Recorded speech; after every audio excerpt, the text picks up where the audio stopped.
Hello and welcome to the Youth Action Podcast. This is episode 8, I think we're on. I'm here with Joe. Hi. Hello, Joe, who was very keen on doing a podcast episode at the very beginning, actually. I mean, we've been recording these for, 18 months, maybe even 2 years. And there's been a bit of a delay in the recording of them and then actually getting them up on YouTube for other people to listen to. And Joe has been very instrumental in that. How did this even start? I think it was Rose, wasn't it? Rose contacted you because I saw the Youth Action podcast on when she mentioned Youth Action sometime, and she suggested that. I suggested that I might want to do a Youth Action podcast, and it went off from there. I started editing. It's kind of ironic that you started out as wanting to be on an episode, and then like a year and a half later, you finally get to do one. But the trouble that we had as an organisation was having the time to try and figure out how to get all the podcast episodes online, and I was stunned by how difficult that was. I thought it would just be I've got my phone from work, I record the episode, I upload it on the computer, I literally drag and drop was my assumption into YouTube, and there it is. And in actual fact, what do we need to do? We need to stick it in some software. Adobe Premiere. That's the one, Adobe Premiere. Then you need to do all the editing, take all the bits out that, the fact that it repeats at the end 3 times. Very weird. It was so weird. Every single time I was editing it, I'd paste the sound clip into the Adobe Premiere, and then right at the end it'd be like, okay, goodbye. Okay, goodbye. Okay, goodbye. Always 3 times. Yeah. Very strange. So you get little things like that you need to address, and then we have to convert it into some sort of format that YouTube accepts, and that takes like an hour. I think about how many videos there are on YouTube, and is everybody else going through this as well, or is it just us? It makes you understand when content creators say, people like PewDiePie in the past, for instance, have said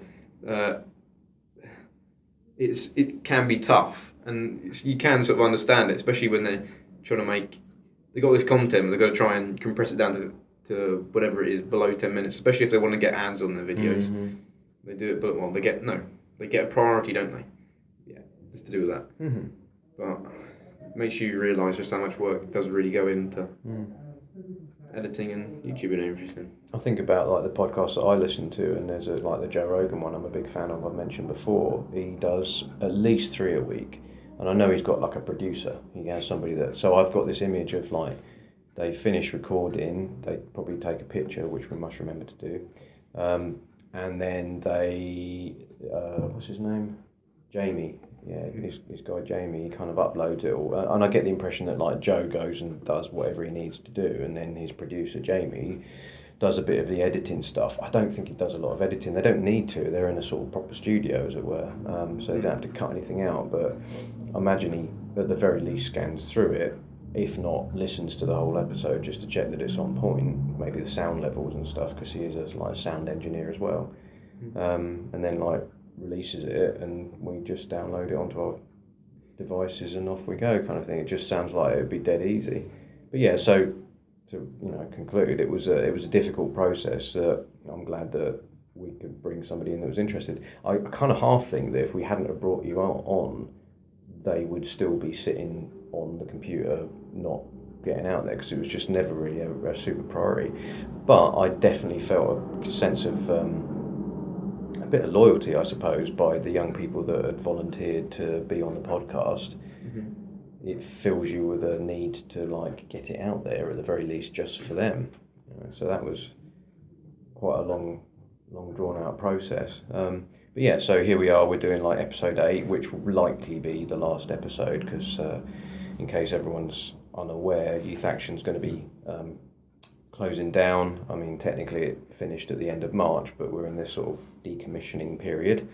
The reason for that is we were a 3-year contract funded by Central Bedfordshire Council, And then we always had an option for an extension at the end. Presumably that wasn't really our decision. It would be if they considered that they wanted to extend it by 1 or 2 years, then they had the ability to do that. So they opted not to do that. I haven't taken that personally. I think it's much more to do with the funding that everyone's hearing is being cut, and local government funding is being reduced, and services are being reduced, and they're cutting costs left, right and centre because of the reduction in the amount of money coming round from central government, which is obviously something they used to rely quite heavily on. So I believe we're one of many that will go down that route. That's my belief. There'll be us, little volunteering organisation, and then various other services, probably youth services. There's not that many in Bedfordshire. They do run, the youth clubs, and there's some mentoring stuff, and then the information, advice and guidance, which you came into contact with Rose. So I see those things as pretty much reduced, at the very least reduced. I mean, that's me being optimistic. I think there's the potential for them just simply not to exist in like 5 years' time. And I don't know what your thoughts are on that, with, as a young person, as someone who has had access to certain services that are not going to be there in the future. What sort of impact do you think that will make? Well, it's tough because I derive value from this, obviously. Whether or not it's me delaying probably getting a job, I don't know. Maybe that is, I might be doing it for a bit of escapism. But I've derived value from this whole project. Whether it's volunteering at Shortmead, for instance, or whatever I was doing. It's given me the ability to get an idea of what work would be like without the responsibility of having somebody to answer. You have someone to answer to, but not in the same way. It's not, you could be fired if you don't live up or don't attend to these things that are in your contract and get to work on time and everything. It's more see what your boundaries, see how good see what you can do. It's sort of like a testing of the water, see what you're capable of, sort of thing. I think that's what it really is helpful for. I'm not sure. It's a tough one, though. Based on the I don't know what to do, but I don't know about the government funding stuff. It'd certainly be nice to keep projects like this going, but it depends what it really just. You're at the disposal. Is that the right word? Mercy. Mercy. That's right. That's right. Mercy. You're at the mercy of. Yeah. At the mercy of like councils and. I mean, it's something that I think we've all been quite used to. It's like, well, we pay our taxes and we get provided with certain services, and we trust that those services are, delivered good, at least. And then over time, this seems to dry up. So we've experienced having something and then that thing basically being slowly taken away, which raises the question, like, well, what happens in that vacuum? Is my thoughts are what happens in that vacuum, and my belief is that there will be a lot more reliance on charities and local organisations to either deliver similar services or kind of step in. I mean, obviously you've got your council services to do with your bins and cleaning and all that sort of community stuff, but then previously a lot of money has gone into community organisations to help them deliver their services. So there's also a case for a lot of those may also suffer as a result of having less funding year on year, and then questions over whether those things will be delivered. Youth Action is within a building in Bedford that has 5 or 6 other organisations like renting space within the building. And one of those is the Bedfordshire District Cerebral Palsy Society, and it's a very specific charity dealing with a specific cerebral palsy issue.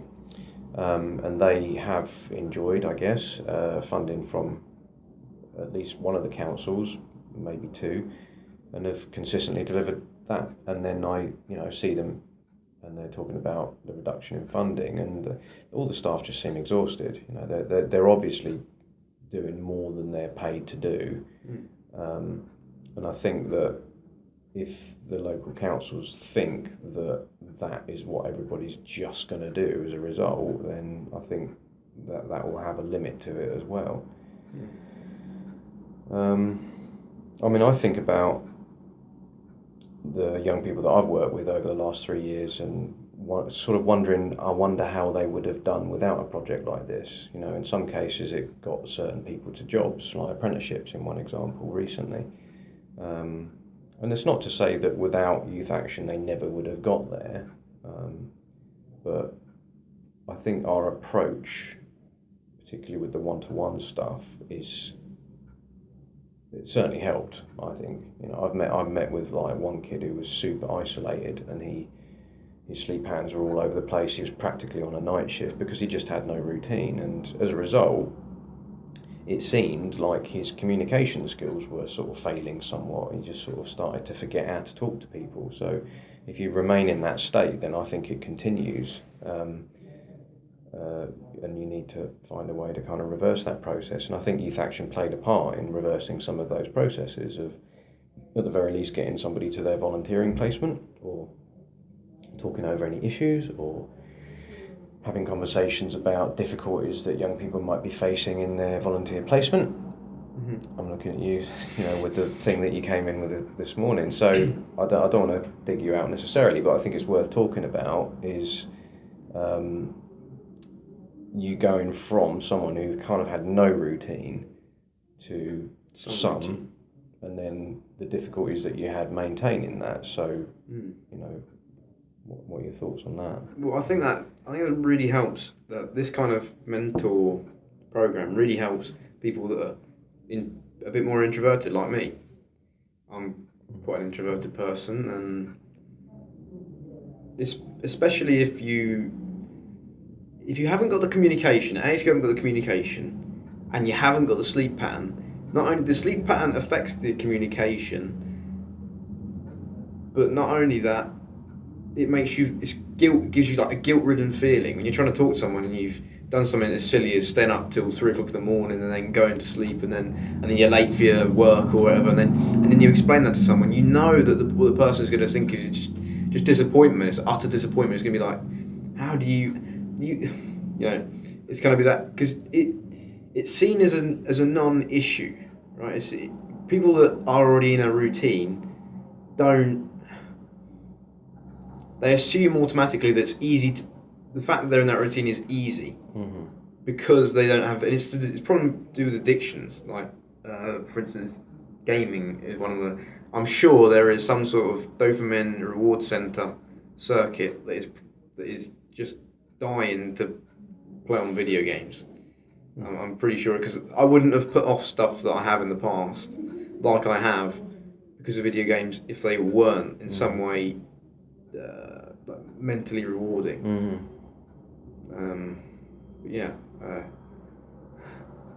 It seems to serve multiple purposes as well, because it also, I imagine, gives you a bit of escapism from the feelings that you might have around not having a job, or not having as much money as you'd like, or not feeling like you're progressing in life. Mm-hmm.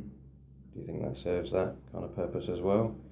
Which makes it doubly hard to beat, as it were, because you've got like your dopamine, the craving more gaming, and then you have an inclination to play games because you haven't maybe had a productive day or whatever. I mean, there's a good case for, obviously, video games are great when you just want to chill out and play a few games, and I've definitely been one of those people where it completely takes over, and it was convenient for me in parts of my life as a bit of escapism, because I might have been mostly unhappy, actually. You know, a lot of the time it was that. Like, I remember a job that I had where I was super stressed and super anxious. I mean, I think it was around the time when a game called Fallout was out. Mm-hmm. And Fallout is a very immersive game, and it might as well have been my life for weeks upon end, as I finished work, had me dinner and jumped on for like 6 hours, and then off I went to bed. And it, like I say, it served many purposes, not least I didn't think about my work the next day, therefore I didn't have anxiety about it, because I was this character in this post-apocalyptic world trying to survive, you know. So there's that. There's so many things to talk about there. I mean, you said it's almost as if like what's the word? like a transfer almost. So the life you're living, or the life you were living at that point, was hard for you to deal with mentally. So it's almost as if you pretended that the other one was your life because you'd rather be in that one where you can just press restart, or if something goes wrong, and you're completely in control of that world, as control as you could be in a world. I'd say so. Yeah. And I think that is definitely something that I suffered with too. I mean, sometimes I think it's a lot to do with neuroticism as well, because it's the way that you experience negative emotion. Sometimes I'll say something that really is a non-issue, right? And I'll say it to my parents, like, "What are you talking about?" sort of thing. Don't be silly. To them, but to me, it's because I've overthought it, and it's also, my dad told me this once as well, is that I have a lot of time on my hands. So because I have so much time in my hands, I have enough time to reflect on it to a point where it becomes an issue, because I've thought and thought and thought and thought and thought, and it's just spiraled out of control. Yeah. You get what are your things that you get stuck in then with the thinking? Am I gonna? Well, it tends to become an issue when I've stayed up late enough for it to become an issue. Sleep is like bam. Like you're not thinking anymore. You're just sleeping. Yeah. It's a good way of getting out of sleep. Is a good way of getting out of bad routines. If you just go to bed at 8 o'clock, that has tended to deliver me out of bad routines in the past. But then I've got back in them again. Because there's definitely a seductive element to like the gaming, and I think the trouble that you might be having is that you're kind of aware that it's causing problems, but at the moment haven't found a way to get around it. I suppose the simplest thing would be to just not do it. I know that's like really simple to say, but on setting a goal almost. Right, Sunday night I'm going to go to bed at 11 o'clock at night. It seems reasonable because I've got to get up for my placement the next day. I think a lot of that would be helped by the fact that knowing that you've got something to do the next day would help engineer that as well. So, there's one argument might be, well, why would you say on a day where you didn't have volunteer and you went to bed at like 11 and you woke up at 8, you got ready by 9, then what the heck are you going to do for the rest of your day, sort of thing? There's like a lot of time to fill. And another obvious one would be, well, go and look for a job. There's a sense for me of like, the more that you oversleep, the more it reduces how much responsibility you have to take the next day. Because if you wake up really late, then most places are closed. You can't go and visit them and get applications or whatever, or speak to people. Yeah, I don't know. I don't think it's obvious. I don't think it's a simple problem that you just have a simple solution to either. Definitely not. It was simple when neither of us would have gone through it that much. But I think as well was definitely something I heard it's the story of like Genesis. Are we going biblical? Yeah, but apparently it's this work, because the story of that is work is the beginning of the part where they take the apple off the tree and they eat from it. Isn't it the tree of the knowledge of good? Tree of knowledge, yeah, I think so. Yeah. Knowledge of good and evil, yeah. But the problem was after they did that, they had no responsibility when they're in the garden, so long as they didn't eat from that tree. But afterwards, God was like, right, you're gonna have to work now, sort of thing. You have the knowledge, you now have to do stuff with it. Whereas you didn't before. You didn't have to do anything. Yeah, and I think that's really telling, because in some ways I live my life as if that isn't the case. So I live as if work is always been the sacrifice in the short term for the long term. Not provision, you know what I mean? Yeah. It's always been that. So it's always been the insurance of the future it's not even insured. It's not insured, but it's more likely to be prosperous than if you don't work in the short term. So it's always been the sacrifice of the short term for the long term. When I play, I want to jump in. I'm going to hold that thought for a second. You carry on. Yeah. Just need to, what I'm going to do is just put the phone up on there so I can make it a bit easier, because I think when you bang on the desk it's nightmarish for people to listen to. Fine, cool. So the short term For the long term. for the long term. So I think that I engage in short-term pleasure-seeking activities that make me forget that basic truth.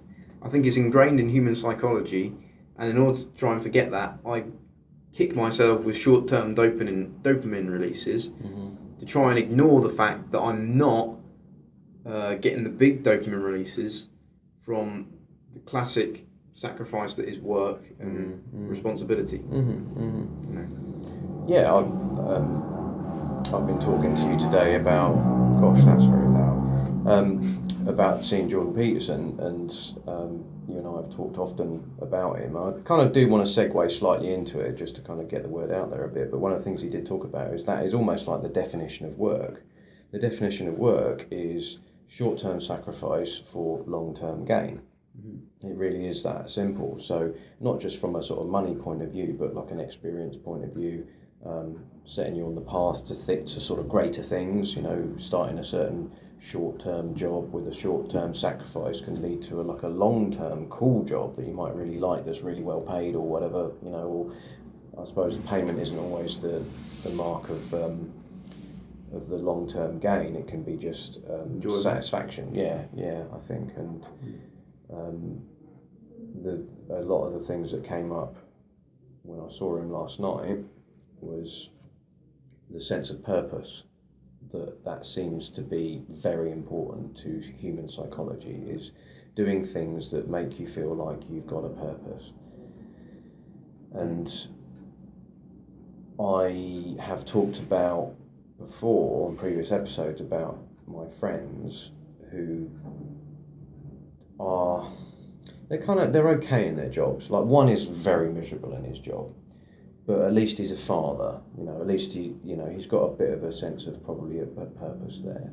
But there's no reason why those things they don't have to be mutually exclusive. I think you can be a father, you can fulfill that role, but you can also perhaps do a job that is enjoyable or has you feeling like you're contributing or has a sense of purpose as well. And I see, like a mate, to look at the other end of the scale, like my other mate, he's got another kiddie on the way, and he's got one who's like about 3 years old, and he's, on the face of it, he looks like he's killing the game, as they say. He's earning really well, he's got a lovely wife, great kids, big house, the kinds of things that people describe as like, that is my ideal. Yeah. But he works in a job that takes a tremendous amount from him. I think it's government based. Yeah, energy, health. You know, he's had various health problems recently. He exists on coffee. He's dependent on coffee. He sounds like he needs it almost as a counterpoint to what's required of him of the job. A lot is required of him from the job, but if he has some coffee, it's a little bit of a boost to be able to get done what needs to be doing. He hasn't had a lunch break in years, do you know what I mean? He'll continue working, and he jokes about having like 4,000 unread emails, and it sounds to me like he's mostly behind, but he just keeps himself ticking over. I don't think he's failing at his job, I just think it's the kind of job that is bigger than what most people can probably contribute. I've seen him do incredibly long hours. He did because he works in like the computer side of the government, so when that thing hit, was it a year ago, then everyone freaked out about their security on their computers. He was integral in trying to change that, and as a result he worked, I think it was like 24 hours straight essentially. You know, I think he might have had a nap here and there, but he was just on it. So it takes a lot from him. Presumably he gets some sense of purpose from it. But yeah, I mean, going back down to like being a young person, I think that it's important to have a sense of purpose. And I think with your volunteering, it did give you a sense of purpose, however temporary that was. At least it felt, at the very least, like you were contributing a short term to a long term. It was giving you experience. It was getting you out in the world. You enjoyed it, I think, particularly with the Shortmead stuff, I think, as well. The outdoor stuff. So it sounds to me like you can have a sense of purpose, but you still probably need to work at it to continue it. When you, like, I wonder if like breaks mess that up a little bit. You know, I know there was a couple of bank holidays or whatever that might have thrown your routine out a bit. Yeah, definitely. But yeah, I'm kind of rambling now, so I'm gonna wrap it up. So well gone. Your friend seems to be. That seems like a very conscientious sort of person. Because he said he does extra time, doesn't he? Or 24 hours. I mean, who would work for 24 hours solid? He's got to be he's got to be potentially high percentile conscientiousness person. We talked about Jordan Peterson. I've done the 5-aspect thing. I think that's quite interesting to see different people's personality traits. But I was thinking as well, you said about getting out and doing volunteering and routine and stuff, and I think as well, it really helps just to do some physical exercise. I think our brains are more primitive than we would imagine. We imagine them to be as if they're computers, as they're like complex sort of things that only break down. But something as simple as just going out and having a jog or in the fresh air on a nice sunny day, there are certain biochemicals that I'm sure that are released when you do that make you feel less depressed. If you are getting your mind into one of those sort of deep thinking, you can't control it. I think one of the things that's helped me is just going out and having a cycle ride, because it takes you start to think about what you're doing on the cycle ride. Am I going to fall off if I don't? But you're concentrating on making sure everything on the cycle ride is correct, rather than concentrating on, is my thinking correct? Is this going to happen if I do this tomorrow? Rather than thinking that way. I think it's both. I think that you do get that, but I think there are moments where you just sort of drift off and you're not concentrating on the riding and you're not concentrating on anything in particular, and then ideas sort of pop into your head or thoughts start popping into your head as well, because I think that you're not really that occupied. It's the same with driving, I think, as well, that, because I know how to do it really well, that I don't really think about doing it anymore, that I can say drive to work and something will something will pop into your head. Your mind does drift, and I think that's important for your mind to drift. I'm talking about it like a separate entity, but drifting to where it needs to be, or needs to be addressing things, or needs to be thinking things, because it wants to. And I think while you're occupied all the time with video games or your phone or YouTube or whatever, that I think it gets in the way of that. Because you're concentrating, you're focusing an amount of your energy in your brain towards something, aren't you? Yeah, and it could result in a new way of doing things, or a reminder that you've got to give such and such a phone call, or what. There seems to be usually some sort of outcome about it.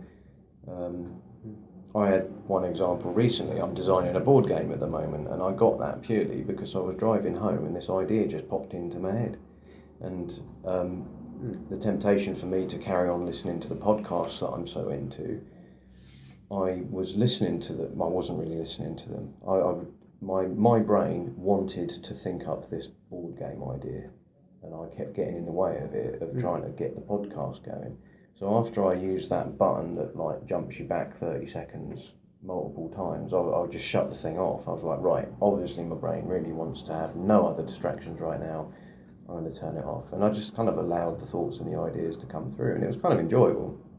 And I think it would form the basis for potentially a way of earning a living. So again, you've got your short-term sacrifice, long-term gain. And I think it's to sort of bring this to a point that I'm interested in is about being occupied. And I think the moments where you're always occupied are the moments where you're not probably thinking about what you need to be thinking or addressing whatever you need to address that's preoccupying you sometimes. Like the fact that my room is extremely dirty at the moment. Is it? Yeah. Really messy. Is it your responsibility to tidy that? Yes, it is, yeah. And I think that really interested me. That idea that Jordan Peterson presented really interested me. That your room, this is a Jungian idea. I couldn't say that for some reason. It's a hard word to say, to be fair. Yeah. But it was a Jungian idea that eventually there should be in your psyche no difference between you and the world. And what he meant by that was, like, for instance, your room. The way that Jordan Peterson presented it was your room, for instance. It's a space you know. It's a space you spend a lot of time in. Well, I spend a lot of time in. But now imagine it's you.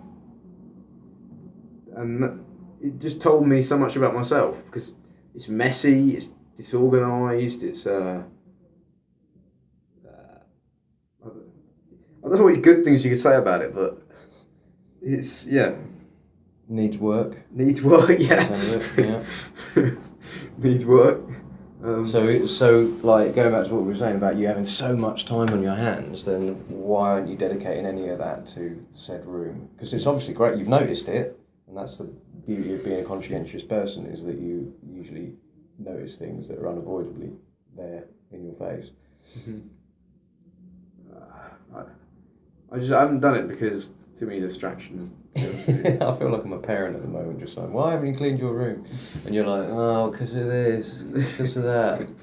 And it's like the weakest excuse ever, because there really isn't apparently an excuse about it. It's not like, oh, I had to go down the post office, I had to do this, I had to do that. There's not really an excuse for it, which suggests that there's a reason why you're avoiding it. When, I don't know about the ins and outs of it, but because maybe it's because responsibility is tough, and I'd rather not take it. But it will catch up with me eventually. Yeah, either your parents are going to have a blazing around with you or whatever, or you'll just find your environment so unbearable that something has to be done. Yeah, I'll relate to that as well as a kid, where whenever I had to like revise for exams, I always used to leave it, and then cram and actually not do very well anyway. It's not like I crammed and smashed it and did really well. I crammed and probably wasn't even crammed. It was a half-hearted cram in even at that time, when I left it till the last moment and didn't do so well after. But as someone who, I see a lot of myself in you. Like when I was younger, I did avoid taking responsibility. I did avoid it at all costs, because I think it was a bit scary. I think I didn't really know how to. I think there was a feeling of inadequacy attached to it. I obviously didn't know how to ask as well, how to do it, and maybe as a kid you're not really supposed to ask, because you don't have the language to articulate how to ask. How do I take responsibility?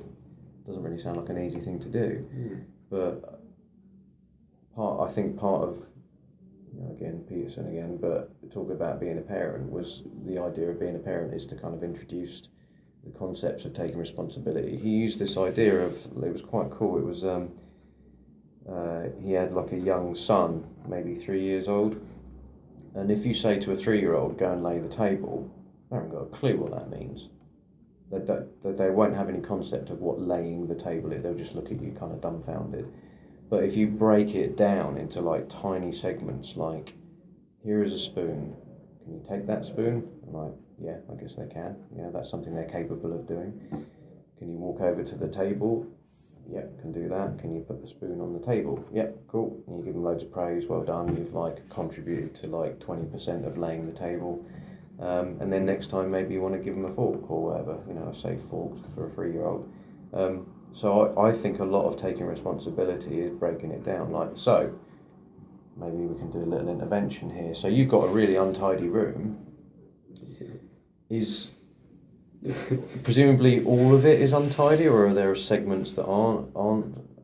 I'm imagining clothes over chairs, trainers discarded. How did you guess? Because I used to.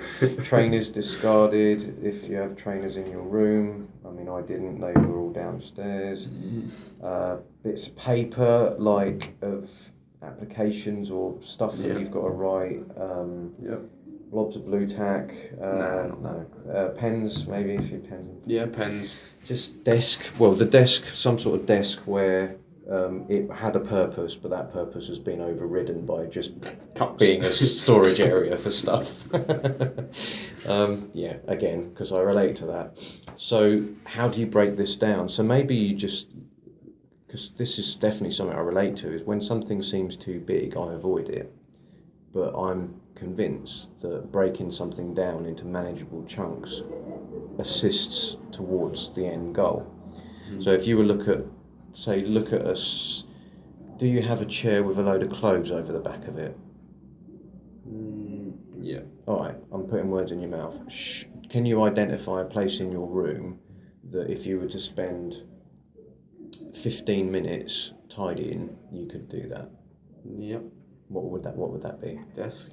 So the desk. So if you this week allocate 15 minutes to getting it in order, whatever that might look like. Is that too much? Is 15 minutes too much? No, it's definitely not. I could. Because you can go 10 minutes or even 5 minutes. This is one of the beauties of like the things that I've been listening to lately is like the breaking down. You can start at any point. You can be 30 seconds. It might be just one item that you move from said desk to kitchen or whatever. It's the breaking down of it that I think really works. No. What can you do?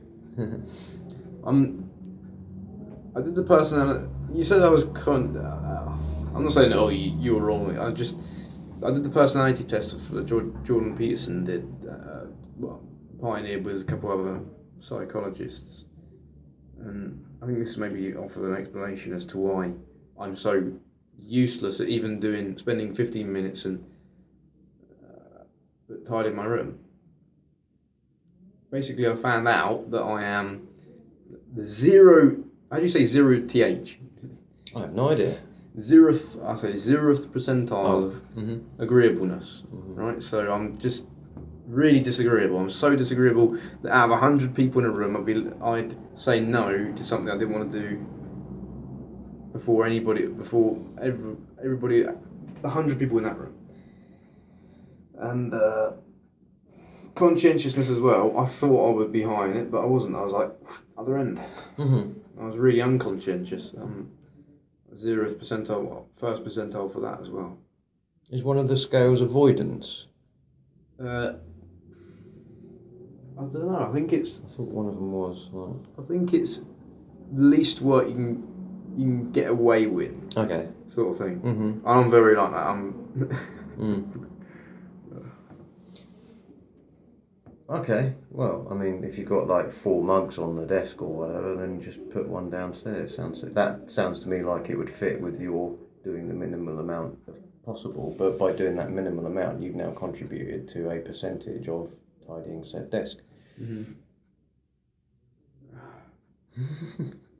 It's not that hard either, is it? You just take a cup and you put it downstairs. But I'm so unwilling to do. I'm like, got to get back into Pleasureland. Got to get back into.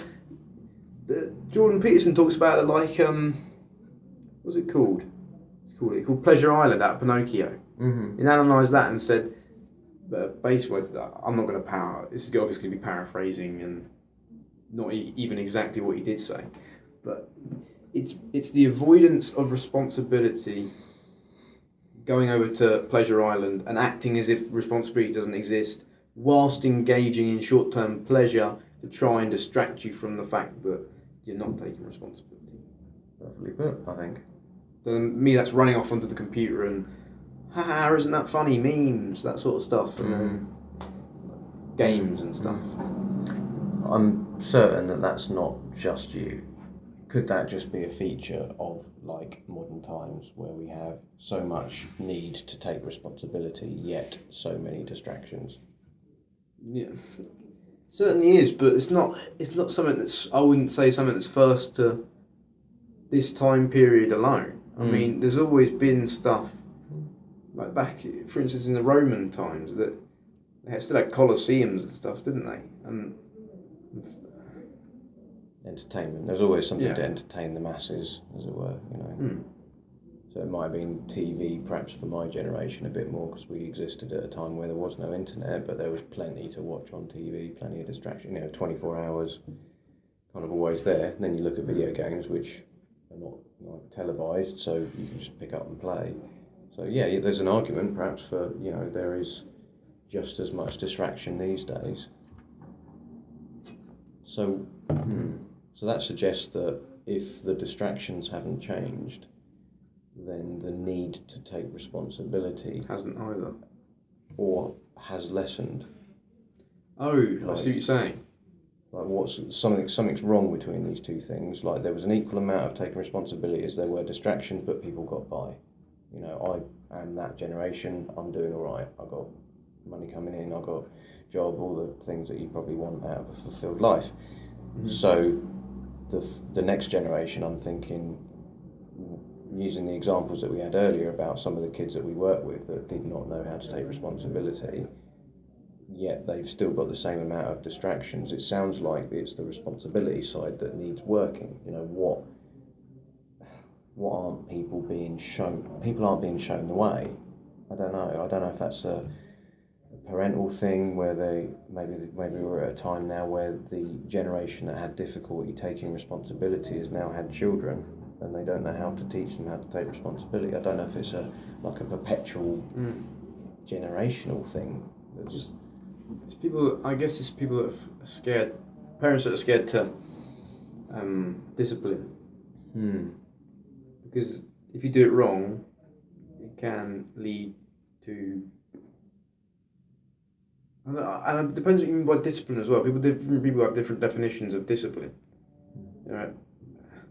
I'm not talking, when I say discipline, I'm not talking about like physical hitting per se. I'm talking about this was where you went wrong when you, that sort of thing. Guidance. It's not so much saying you're bad, because that's what people do when, for instance, you know what I mean, when you're a kid and your parents hit you, whatever. They're basically saying you're bad for doing that. That's what you think as a kid anyway. Yeah. And it's not that you're bad for doing that. You just didn't get it right. And somehow that slapping on the bum or whatever was an attempt at correcting that. I guess, but see, I do agree with you, and I'm convinced that the approach that particularly my mum took was she would tell me off but didn't give me any indication about what the correct thing to do would be. That was where I know that I've struggled in life somewhat with that. I have been someone who's quite full of self-doubt and uncertainty, and I don't have the same kind of conviction that maybe other people have, because I've spent a lot of my time in a state of uncertainty about whether I really believe what I'm saying, which is interesting because we were talking about this before we started recording about I'd noticed doing these podcasts that I have, there was a couple of words that kept coming up over and over again. One was kinda, and I think the other one was sorta. And mannerisms. Yeah, and they were certainly mannerisms that indicated to me that that sounds like somebody who doesn't quite have the full belief in what they're saying. Because by saying kinda, you're leaving almost like a little bit of a doubt that if anyone was to counter what you're saying, then you'd be like, oh, well, I did say kinda, I wasn't full in conviction of what I was saying. So that presented to me some learning. I know I've got to reflect on that, because if I'm going to be going out into the out world, then I would like to be a person that sounds like they know what they're talking about, at least, be that in my working life or even my social life. I would hope that the things that I'm saying are valued by people. So I have a responsibility to make sure that what I'm saying I believe in. I think that's probably what it is. It's like belief, isn't it? Maybe I've been brought up in a certain way where I doubted my self-belief a lot, and that is true. Yeah, I have had issues with confidence and self-esteem. That suggests to me that this is a nice little marker for me in another step towards self-improvement, I suppose. I've added in I suppose in the end. Because I am actually uncertain about that, and I think that's okay to be uncertain about that, because that's a future thing. But I am certain that if I start to take a lot more responsibility for my language and the way that I talk to people, then presumably that would indicate to me that I have a bit more faith in myself. I think that would be the end result, wouldn't it? I'd have more self-esteem, presumably, and I would have more confidence, perhaps, in the courage of my conviction. I heard someone once say, I like that phrase. You lack the courage of your conviction, sir. It was some old cowboy movie somebody said to someone else once. So I would prefer to have the courage of my conviction, and I think there's things that I can put in place that aren't terribly difficult that would help influence that. I don't know where I went off on that tangent. Where were we at with that one? Talking about parents and discipline. Oh yeah, okay. So how would you say and this isn't an opportunity to like criticise the way that you've been brought up, but what have you noticed about their approaches that has had an impact on you?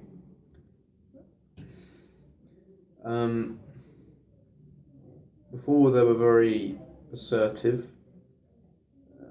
Now they sort of sit back a bit and just let me do my thing, sort of thing. They still make assertions from time to time, like, you're doing this wrong.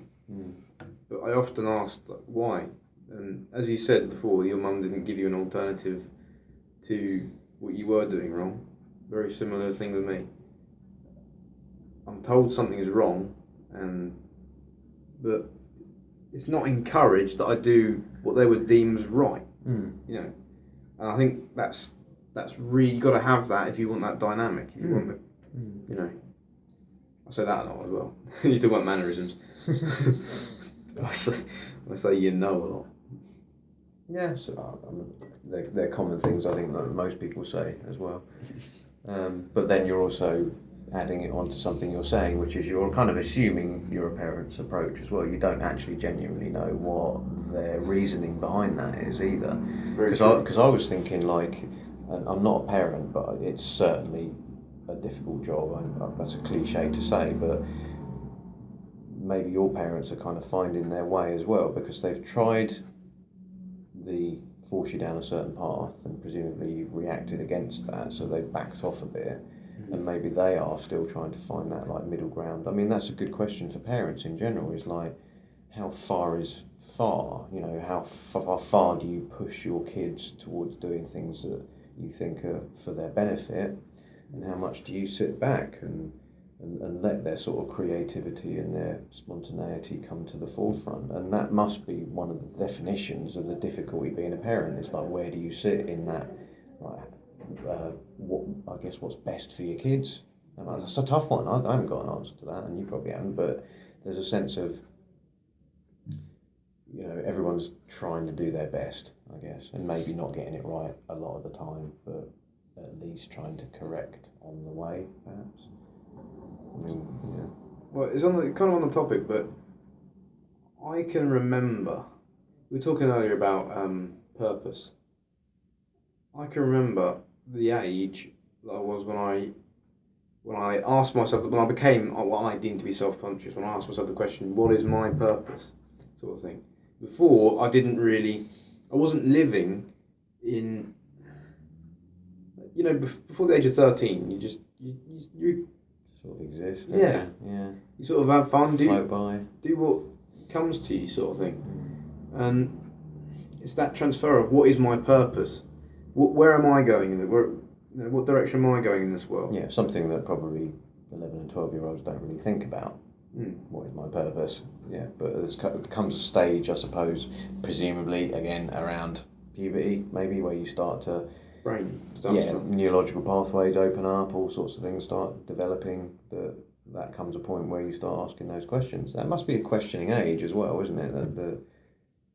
Being a young teenager. Well, I'm an existent being in an amount of space. Why am I existing? Why am I existing in this space? That's the sort of question that comes up. It did for me at that age, at least, anyway. That's kind of an early age to be picking that up for sure, but I think it can be argued that that's most people's. It could be the great human philosophical question: What is my purpose? Where do I fit in? And I think everyone must feel that. I don't think it's talked about terribly often, but I think that doing things in your life that give you a sense of purpose at least goes some way to answering that question. If you are someone who's, say, not working, not earning money, not having a girlfriend, not getting married, that kind of stuff, then a lot of those things would at least provide you with a sense of purpose. So, and if you're going to forego those things, maybe you have purpose. Maybe you're going to be a world champion skateboarder and earns money from sponsorships. There's a million different possibilities that it could be that give you that sense of purpose. Well, maybe it was my descent into chaos, because Jordan Peterson talks about chaos and order and the fine line, and the fact that it's a Taoist idea and you should be right in the centre. Mm-hmm. Maybe it was my descent into chaos, because I was on an orderly chaos. I was walking down that line, but I became aware of the line. So it's almost as if I was walking on a tightrope. Mm-hmm. I was doing it without thinking, and all of a sudden I'm thinking, hold on, I'm on a tightrope sort of thing, and then I start going, whoa. Yeah, that's interesting. Yeah, I start falling off, and I obviously fell on the side of chaos, and because the quandary was, do I put myself in a direction in life? Do I say I want to do this and then commit to it, or do I just let stuff come to me? Mm-hmm. It's one or the other, you can't. Mm-hmm. But what I should have, my thinking should have been a bit of both. So a bit of let it come to you. If opportunities come up, then potentially take them. Mm-hmm.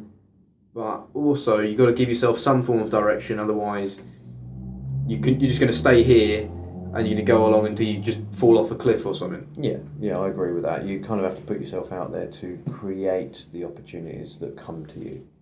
I think you're right. I think that's both. It's definitely something that I've lived by. I don't know who said it. I heard somebody say recently that nobody ever accomplished anything on their couch. I'm sure there's an argument for that with people that set up their own businesses, but I mean, generally speaking, if you're just going to sit at home on the couch, there ain't a lot that's going to happen. You need to be out in the world to be able to create those opportunities, which could be just a conversation you have with someone. It can be a poster that you noticed on the side of a bus stop. It can be a million different things that just set you on the path. Not that you should go out there necessarily looking for those things. I think the act of just getting out and about in the world is sufficient. I don't think you need to be looking too hard, and other things will present themselves. And then you have a choice to go for it or not, really. Yeah. I think it's to do with creativity as well as the fact that I'm more spontaneous. So if something has too much of a framework, I don't tend to like it, because it's too clear cut, and it's like, what if something goes wrong? If you hit a brick wall on that same path, and Jordan Peterson's talked about that with big companies. They become so efficient at doing one thing to its maximum. You tend to get these big hierarchical values of really conscientious people that are really working towards one thing. And if you don't have someone who's a bit more creative in there, and a bit more, okay, let's try this direction for once, you just end up steaming off in this one direction, and the company doesn't adapt to what the market now wants, and therefore it loses its business, and then again falls off a cliff almost. So yeah, but it's a high risk, high reward thing. Creativity. That's another thing that you talked about. True. It's if you either make it or you don't make it, because your ideas are either brilliant, but they often are brilliant. But if you do have a brilliant idea, the chance that you're going to have the ability to implement it, the conscientiousness to get everything done that you need, the framework of a company, etc., is low. So it's like a gamble. Particularly if it's an idea within like a company setting where there is an opportunity to make, presumably lots of money for the company, but comes with a certain amount of risk. I mean, I guess we're talking about the stock market really, but you know, in terms of business, for sure, like rolling with the punches. We were talking earlier about like new media, old media, and how, you know, your sort of old media, your CNN, your BBC, I suppose. There's a sort of phrase that like if you carry on doing what you always did, then you're always going to get what you always got. So if they continue working in the same sort of way, they're going to continue to get kind of those basic rewards, and eventually will phase themselves out as other more creative organisations rise into the service. In terms of the media that we've got, obviously it's very like internet based, and I've seen some companies slightly adapting to that. You know, if at one point, I suppose, various newspapers were just that, they were just newspapers, now they're online. And they get all their revenue presumably from the advertising. So that's an example of someone who's slightly adapting, but almost like integrating old media into new, I suppose. But then there are ones that literally are new media that they like didn't exist before, like podcasts, like YouTube, social media, I guess, to a certain extent. Facebook and the like. Yeah, and they hit the curve. They were literally, I suppose, in two senses, they created the revolution, but also influenced the revolution by presumably a load of creative people in the background that thought this will be a good idea. You know, with the we all know about the Facebook story, how that started out as just like a dating app essentially, and finding a way to pick up girls. I was going to say partners, but really it was designed by men to sort of find ways of hooking up with girls, and here we are, decade down the line. Well, I think it's an interesting like paradigm, because you talk about organisations like the BBC and CNN. These, so I've watched quite a bit of BBC recently, and they've changed quite a bit from, say, 2 weeks ago or whatever. Mm-hmm. They change very rapidly. They realise that they have to adapt very quickly, especially with the advanced communication of the internet. They have to change very, very quickly to keep up with what is relevant, what is... So, for instance, I think one of the strongest suits of a television-based news programme now would be a personality that people come to see that one personality. They return to see that one personality because they're on TV. So, yeah, I said that way too much. So, yeah, the strong suit would be having someone that the viewers like to come back and see every time. And they're doing that sort of thing.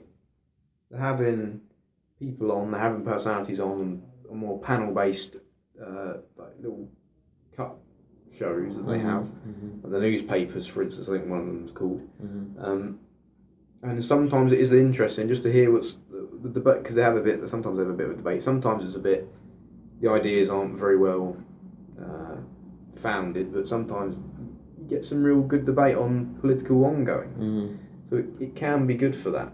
The issue is that if they do something that is deceptive, it's way more easy for them to be found out because of the increased communication of social media, of Facebook, you talk about Mark Zuckerberg, for instance. He had implemented that privacy policy for ages. Cambridge Analytica got done for, they got investigated for data mining and stuff, and that whole scandal erupted, didn't it? You could say that was a lot to do with TV media, but I think also the communication of just the internet in itself, it just helps spread that information really quickly. And there's a danger that comes with it, because it means misinformation can be spread really quickly. But the advantage is, if misinformation is spread quickly, correct information can also be spread quickly, or a counter argument. Just say it's an argument and a counter argument can be spread really quickly. Yeah. I think it will make a lot of organisations accountable, so there must be, because of how quick things can be singled out as untrue, to do solid research and make sure that what you're putting out there isn't a rush job. I have mentioned the BBC a few times. I wouldn't really necessarily class them in the same way that I've heard Americans class their media outlets. That they seem a lot more sort of politicised, with the left and the right, and with Rupert Murdoch at the top of one of them. And whereas the BBC sounds a little bit more kind of country owned or British, for want of a better word, where I listen to a lot of American stuff, and a lot of that comes in the form of podcasts, and the BBC is brought up often as a respectable media outlet. So it sounds like when you're saying that they're adapting, obviously they're not perfect, but they seem to be doing better than probably what the American outlets are at as well, and perhaps even maintaining a reputation that they want to continue as a respectable outlet and keep putting out content. And presumably, again, I'm saying presumably a lot today, I'm assuming that they're working very hard to keep the viewers and making sure that they're putting out content that they think people are going to listen to as well. Mm-hmm. They do seem to adapt. I mean, the only association I really had with the BBC was through music. I used to, go on their websites and find out what their opinion was about this album that came out. So I kind of found myself valuing their opinion. So I think from an information point of view, I think they're still killing it. They're still, doing really well with. Mm-hmm. I think as soon as it starts opening up into the political stuff, it gets a bit more shaky. But it doesn't seem like the BBC have a preference, as far as I can see, between the two major political parties. Whereas it's a bit obvious, Fox News is conservative and CNN, I think, is the other one. Whatever other one they've got, Liberal, whatever, Democrat, there's a sense of like the British institution being fairly safe, and they seem to be adapting well, and I think it'll be okay with that in that regard. But then I'm reminded of one of I think it was Channel 4, maybe Channel 4 aren't doing so well, because Channel 4 had that lady that tried to bring down Jordan Peterson, and that was what spawned a huge amount of internet content as a result, and maybe even did him a lot of good as well, because he was able to point out a lot of the problems with certain media outlets, and that was none more obvious than that conversation, let's call it. And he's been on a couple of others. I know he went on Vice recently, and clearly the guy had an axe to grind with the conversation being directed, and then ultimately the interview being edited very carefully. So it presented him in not a great light, I wouldn't say great light, but it's more of an irritable light. I think he was having trouble keeping some of what he calls his irritability, because he seems a bit of an irritable person anyway, and why shouldn't he be? He's always on the back foot. One of the things that he talked about when I saw him yesterday was people were saying, like, how have you handled the fame? And the big thing that he said was about the being careful about what he says, essentially. But he used the word paying attention a lot, and I like this. I'm starting to use this as a concept. Paying attention. You pay attention to things. You give. It's like saying you're giving over your attention to something because it requires it, rather than just very loosely.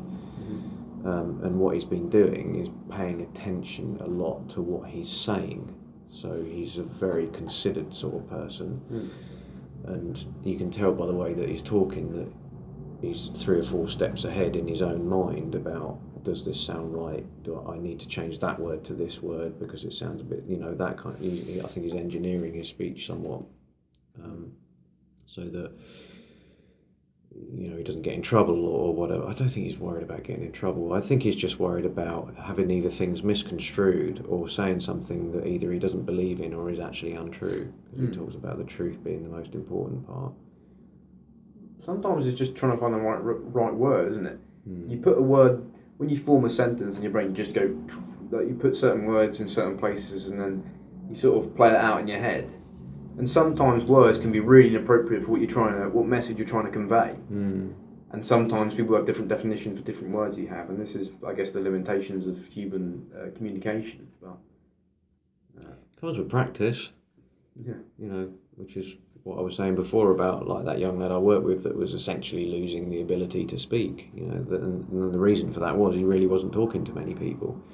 And I'm convinced that if you keep having conversations with people, you practice the art of conversation, if you like. And if you're on the receiving end of things like podcasts, you learn about new things that you go and have a look at and learn more about. I think it can help develop your own language.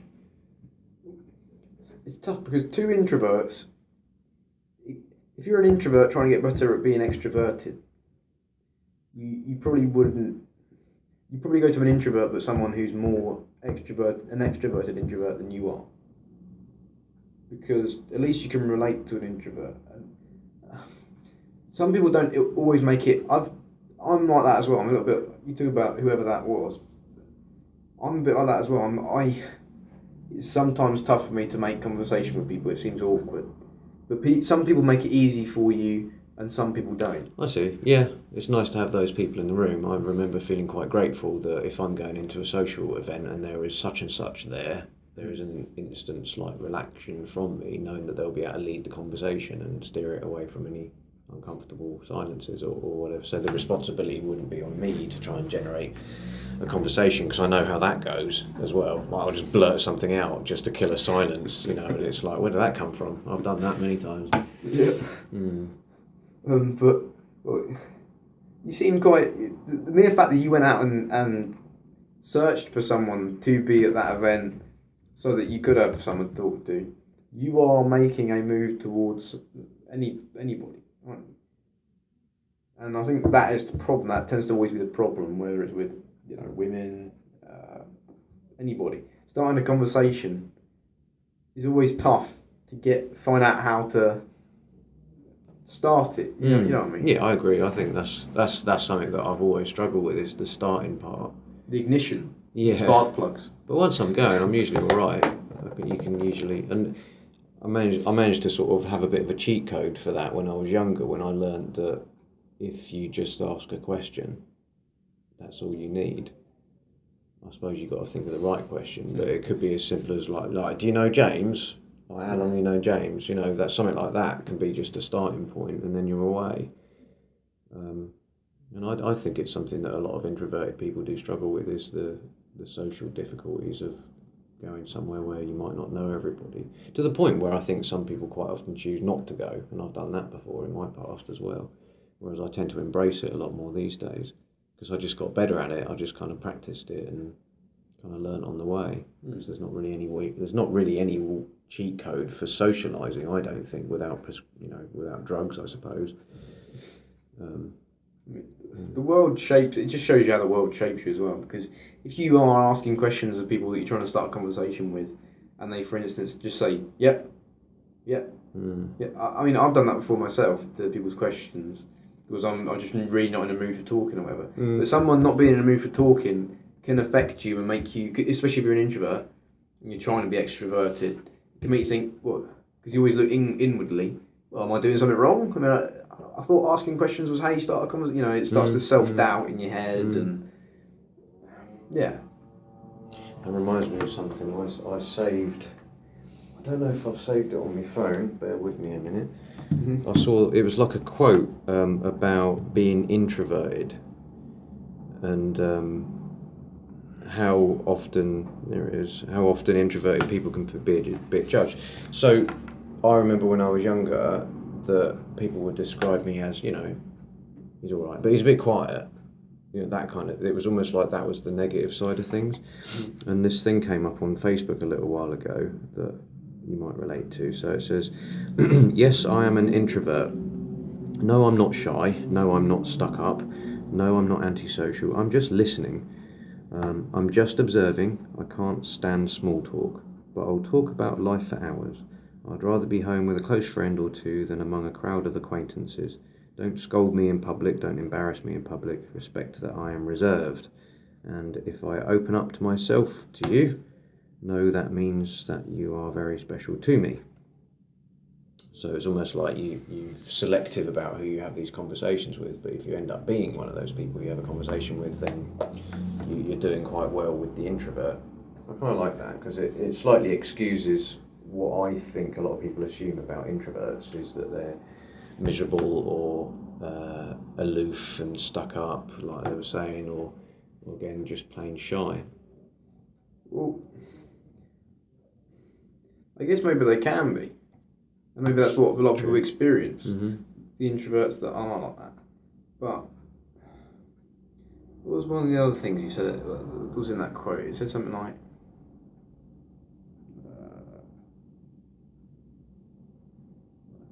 "I'm just listening." Mm-hmm. I do that a lot, actually. That actually sounds true. I do that a lot. But the respect bit. Mm-hmm. I know that. I'm not.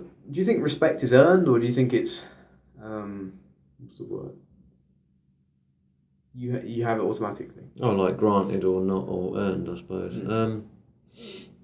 That's probably the only bit I do disagree with on that, because I know Jordan Peterson has said. Maybe I'm wrong about this. I know Jordan Peterson has said about respect being earned and stuff. And I'm more leaning towards that, but I think I suppose.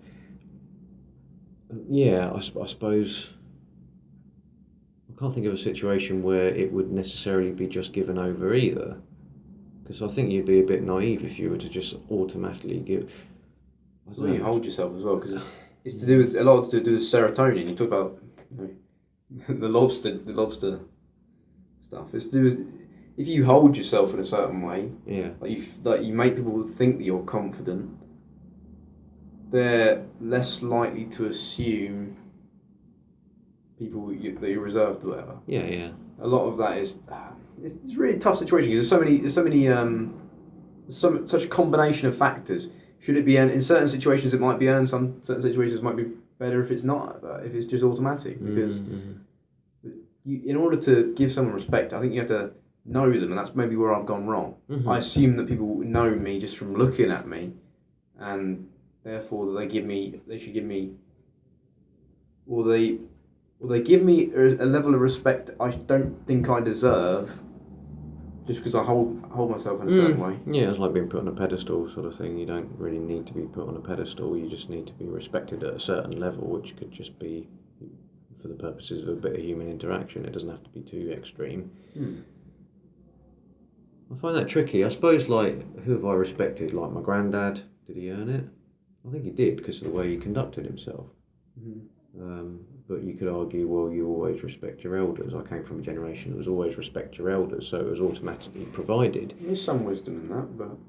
yeah, but I just think it's a mix of the two, that, like, for me to be able to provide it, I had no problem providing him with respect because I felt that he had earned it with the way that he approached being a grandparent, I suppose. Yeah, I mean... Maybe that's something I couldn't deal with in school. I didn't just... From my memories of when I didn't have a great attendance at school, but from the memories of when I was at school, in class, people were always inquisitive about me. I obviously gave off a vibe that I was confident, and it wasn't that, it's just I wasn't aware. I wasn't actively searching myself, I wasn't actively inward looking.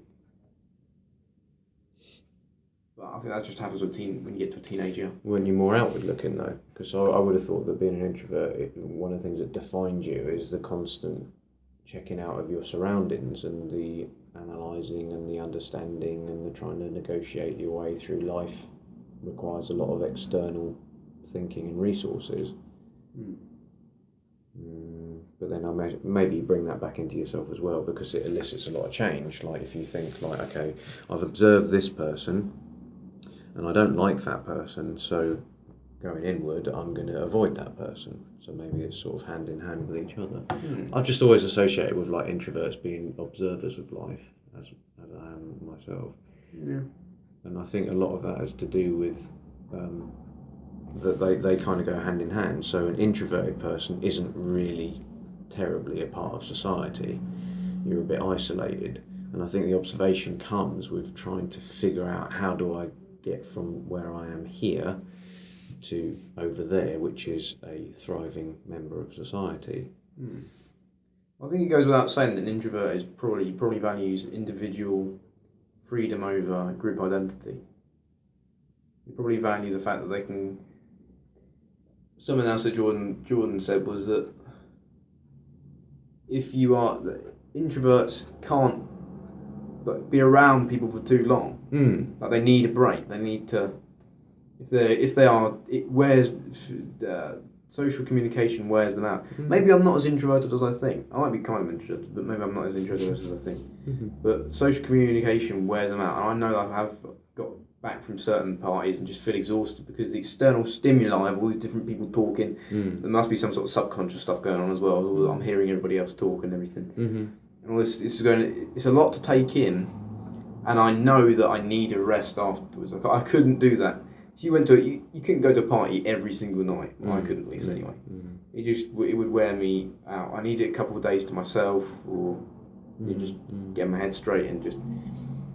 I think that's important. It's like a recovery period almost. Yeah. After all the.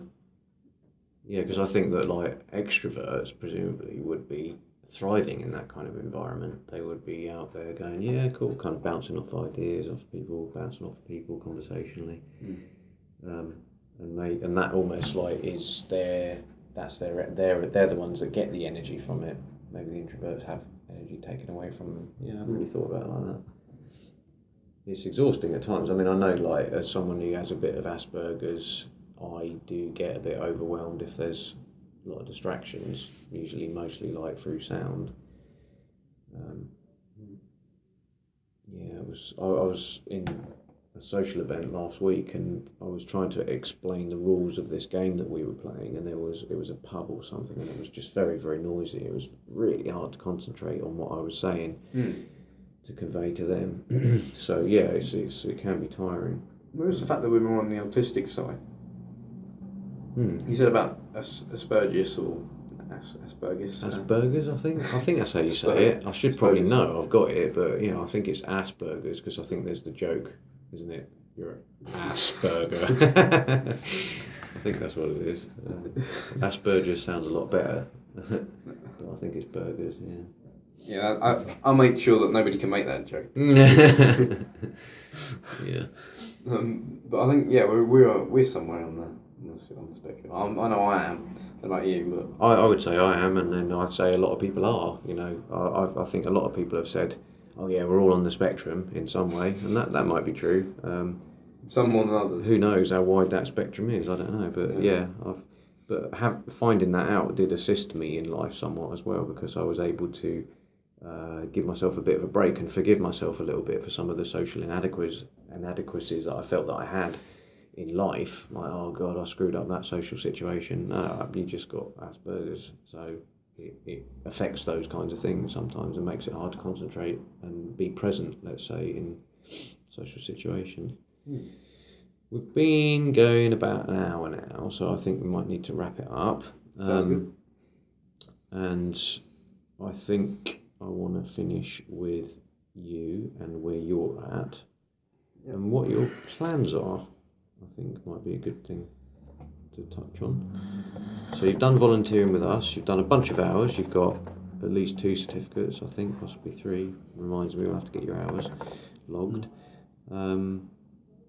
There's the potential for you not to come here anymore because we won't be here anymore. I know that you finished with Shortmead, so what's your plans in that absence, man?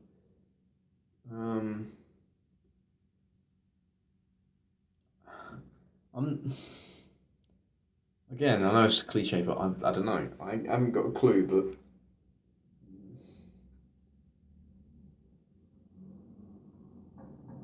it's tough because we're in the transition period of the internet now, aren't we? So more without going into great detail, but more opportunities are coming up on the internet, and in the real world they're disappearing almost, sort of thing, because robots are taking them over. So as to what career I want to do, I don't know. But not doing anything, is. It's not an option, man. No, you can't continue to do not much. I'll fall off the edge of the cliff. Yeah, you don't want that, I'm sure.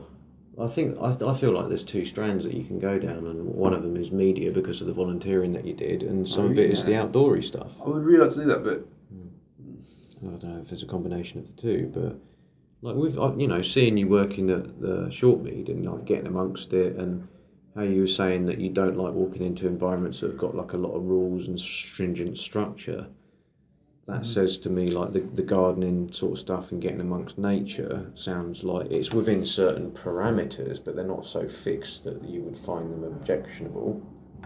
I think you would exist very well in an environment where you're following seasonal stuff, but within that you can kind of operate and do what you want within that little constraint. I think there's a lot of opportunities for the outdoor stuff, and so there's obviously setting up your own business, which is probably a world away, but there's no reason why it should be, because at the end of the day you generate skills and you get equipment and then you just deliver the work.